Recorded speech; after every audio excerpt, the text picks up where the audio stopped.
एक दूसरी बार जाकर इलेक्शन कमीशन ऑफ इंडिया ने देश में तहलका मचा दिया है। और जी नहीं, हम यहाँ बात इलेक्शन डेट्स के अनाउंसमेंट की नहीं कर रहे हैं। जैसे ही शुक्रवार को सुप्रीम कोर्ट की बेंच, जिसमें की chief justice of India DY Chandrachud, justice JB Pardiwala, Manoj Mishra, Sanjeev Khanna और BR गवई मौजूद थे, ने SBI को फटकारा था, उसी के साथ उन्होंने ECI को उन इलेक्टोरल बॉन्ड्स को भी डिस्क्लोज करने के ऑर्डर्स दिए थे जो कि ECI ने सुप्रीम कोर्ट को सील्ड फॉर्म में सबमिट किए थे। वक्त नहीं लगा जब सुप्रीम कोर्ट द्वारा इन डेटा की वापसी पर ECI ने इसे तुरंत से अपने वेबसाइट पर अपलोड कर दिया। जिन्हें नहीं समझ आ रहा कि यहाँ हम कौन से डेटा की बात कर रहे हैं, उन्हें बता दें कि सुप्रीम कोर्ट ने अपने पिछले 2 ऑर्डर्स पर इलेक्शन कमीशन ऑफ इंडिया को 12 अप्रैल 2019 तक के इलेक्टोरल बॉन्ड्स डेटा सबमिट करने बोले थे, जिससे कंप्लाई करते हुए ECI ने उन्हें सारा डेटा दे भी दिया था। पर जहाँ CJI DY चंद्रचूड़ को लगा था कि ECI ने इस डेटा की एक कॉपी अपने पास रखी होगी, वहीं ECI की ओर से मौजूद सीनियर एडवोकेट अमित शर्मा ने उन्हें समझाया कि कॉन्फिडेंशियलिटी मेंटेन करने के लिए ECI को जो डेटा सील्ड फॉर्म में मिले थे, उन्होंने एज इट इज उसे सुप्रीम कोर्ट को पास कर दिया था। ये सुनकर CJI ने सुप्रीम कोर्ट रजिस्ट्री को कहा कि उनके पास जो डेटा मौजूद है उसे डिजिटाइज करवाने के बाद ECI के पास तुरंत भेज दिया जाए, जिसके बाद ECI को ये डेटा जितनी जल्दी हो सके अपलोड करना पड़ेगा। और वहीं बिना किसी देरी के ECI ने अपने एक प्रेस नोट के माध्यम से लोगों को बता दिया है कि उन्होंने इस न्यू लिस्ट की भी डेटा को अपने वेबसाइट पर अपलोड कर दिया है। इसी के साथ ECI ने लोगों को दूसरा बड़ा झटका दिया है। पहला झटका ECI ने तब दिया था जब उन्होंने 2019 के बाद से लेकर 2024 तक के इलेक्टोरल बॉन्ड डेटा को पब्लिश किया था, और जिसमें ये साफ दिख रहा था कि बीजेपी को मैक्सिमम नंबर ऑफ बॉन्ड्स मिले हुए हैं, जिसकी संख्या 6060 करोड़ रुपए थे। जहां बीजेपी को इतने पैसे मिले ही थे, वहीं बाकी पॉलिटिकल पार्टीज भी पीछे नहीं रही थी, जिसमें TMC, कांग्रेस, DMK जैसी पार्टीज भी शामिल थी। अब जो लोग ECI के वेबसाइट पर जाएंगे तो उन्हें साफ दिखेगा कि इन डेटा के अलावा ECI ने अप्रैल 12, 2019 से पहले के इलेक्टोरल बॉन्ड्स डेटा को भी अपलोड कर दिया है। और एक शॉकिंग टर्न ऑफ इवेंट्स में बीजेपी अभी भी इस सेकंड लिस्ट में टॉप पर आती है। The Bharatiya Janata Party encashed electoral bonds totalling ₹6,986.5 crore, of which ₹2,555 crore were received in 2019-20। हालांकि जहां लोगों के लिए ये इतना शॉकिंग नहीं होगा, वहीं एक दूसरी खबर आई है जो लोगों को सच में दंग कर देगी, और वो ये है कि इस सेकंड लिस्ट में भी फ्यूचर गेमिंग डोनेशन देने में सबसे टॉप पर दिखी है। इसी की वजह से एक बार फिर सैंटियागो मार्टिन का नाम सबसे टॉप पर आया है। जिन्हें नहीं पता उन्हें बता दे कि future gaming and hotel services के owner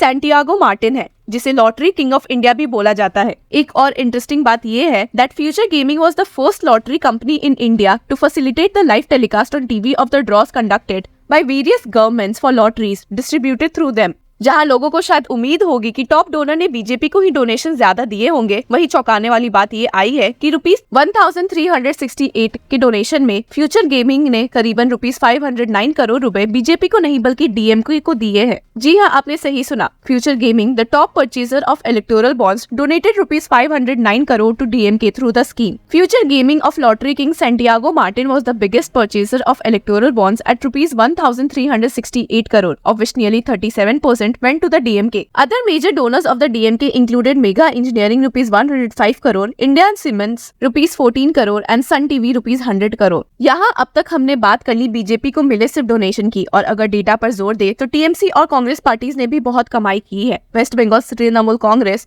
₹1,397 crore, Congress ₹1,334 crore and BRS ₹1,322 crore. The BJD was the fourth largest recipient at ₹944.5 crore, followed by DMK at ₹656.5 crore and Andhra Pradesh YSR Congress redeemed bonds worth nearly ₹442.8 crore. The JDS received bonds worth ₹89.75 crore, including ₹50 crore from Mega Engineering, the second largest purchaser of electoral bonds. The TDP redeemed bonds worth ₹181.35 crore, Shiv Sena ₹60.4 crore, RJD ₹56 crore, Samajwadi Party got ₹14.05 crore via electoral bonds, Akali Dal ₹7.26 crore, AIA DMK ₹6.05 crore, national conference ₹50 lakh. जहां कुछ parties ने electoral bond से कमाई की है, वहीं कुछ parties ऐसी भी है जिन्होंने थोड़ी सी भी कमाई नहीं की है, और इसमें Bahujan Samaj party, communist party of India and nationalist Congress party शामिल है। वो receive no donation through electoral bonds till at least April 12, 2019.